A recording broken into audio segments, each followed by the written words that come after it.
All right. Actually, I was gonna move away from the battles, but I just kind of want to mention something really quick.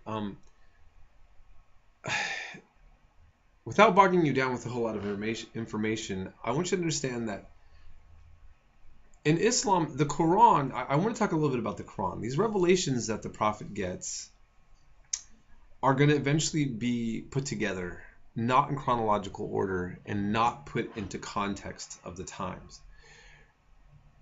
The Quran doesn't just talk about war or battles, but they're addressed within it, and some become controversial. And you have these debates that you see: is Islam a religion of peace or war? As if was required to have this debate more than, let's say, Christians or Jews. And those of us who went over Christian history would see that Christianity and war have also had been wedded together just as much as they haven't in a lot of cases.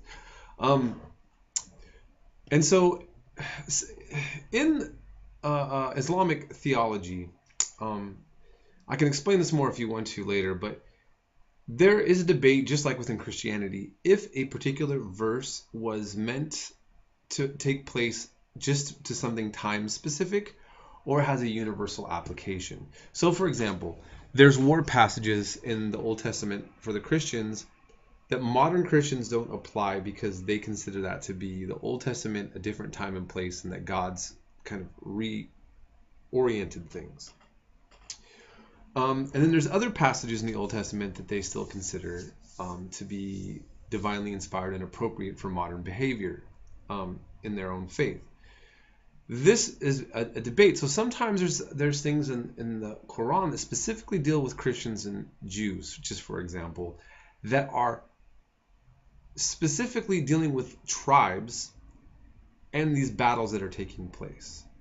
And so some things that look very hostile, and for instance in the Quran about Jews and Christians, some Muslim scholars argue that these were time specific to some of the tribal battles that were taking place as Muhammad was trying to keep his community to survive, dealing with hostilities by other various tribes. Okay. I'd encourage you to research that aspect and to see what argument you think works for you. But again, I want to point out, because it's important, I showed you that constitution about religious freedom. And at the Battle of Uhud, we have Muslims suffer defeat here. The Jewish tribes of Kainuka and Nadir are expelled for collaborating with Mecca. So Jews are expelled in one battle because they collaborate with the enemy. Then we get to this one, the Battle of the Trench. The Muslims are victorious, but the Jewish Qurayza tribe are slaughtered due to collaborating with Meccans, and it's a pretty graphic story where all the men are killed, and and so many people who are critics of Islam point this out as the inherent anti-Jewishness, inherent incompatibility of Muslims with other religions, in particular Jews. And for some Islamic militants, they point these verses out and create that narrative as well. I looked into this, and this is what I see, and I think that you'll see what I'm saying demonstrated as we go on the other lectures. The reason why he treated them this way was not because they were Jewish. In the way that Romans did damage to the Jews in 70, not because they were inherently anti-Jewish, but they didn't want them to rebel, right?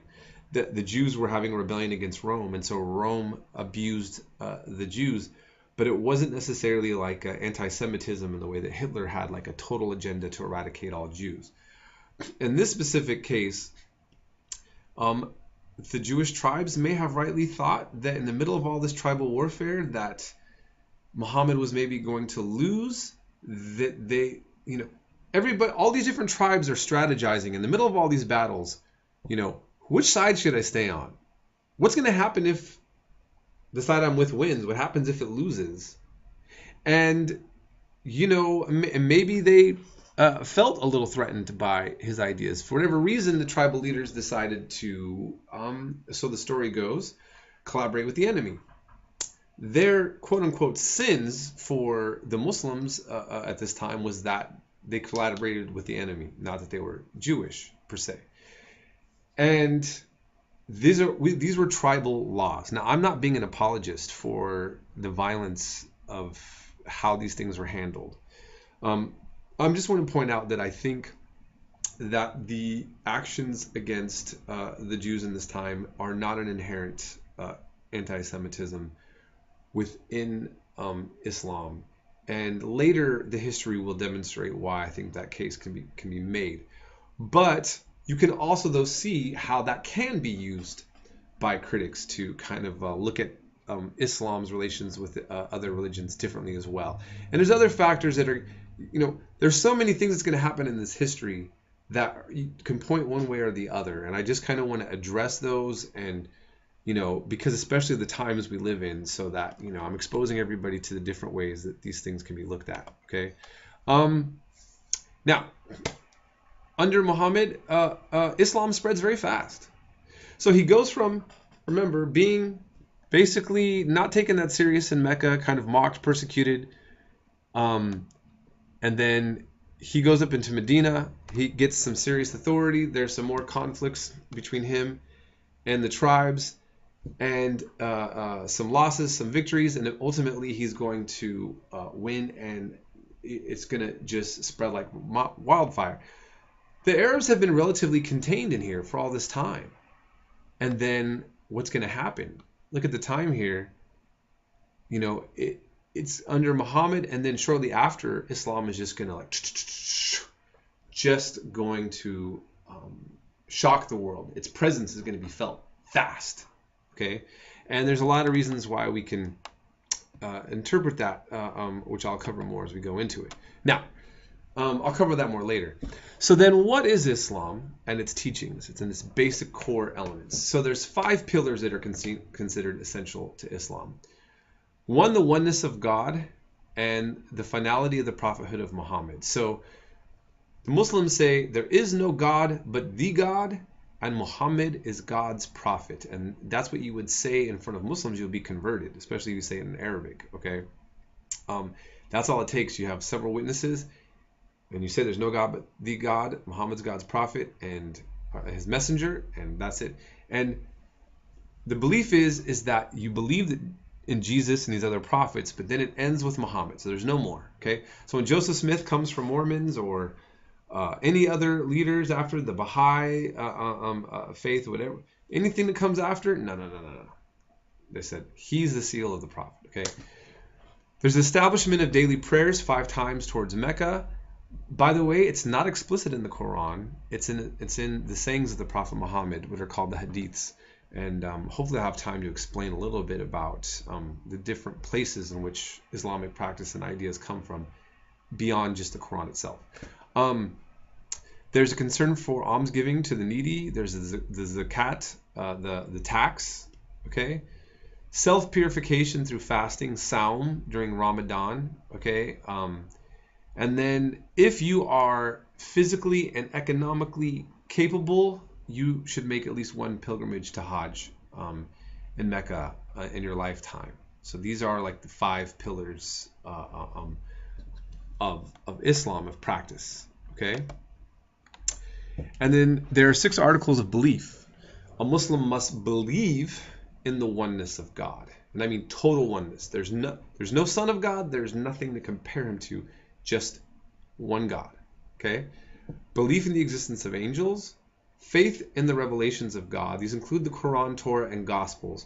Now, it gets a little tricky then when the Quran and the Torah and the Gospels don't have the same ideas. The Muslims say, well, look at, that history I just did of all the evolution of the Bible. Muslims say, you guys took forever to get your Bible together. It's been corrupted. It's been changed. There's different debates you guys had over your Bible. The original Torah and the original Gospels are the original revelations of God. And when the Quran, which came down in a pure form, is contradicted by your text, we have to assume that your guys had corrupted the text and ours remains pure. That's the way that the narrative goes. Okay, that's how they argue it. They must believe in all the prophets, including Moses and Jesus, resurrection and a day of judgment, and belief in predestination, which, by the way, still occurs with free will. That's another one of those divine mysteries of their religion, and Calvinism kind of had the same thing. Okay, I'll end right here and move on to the next one.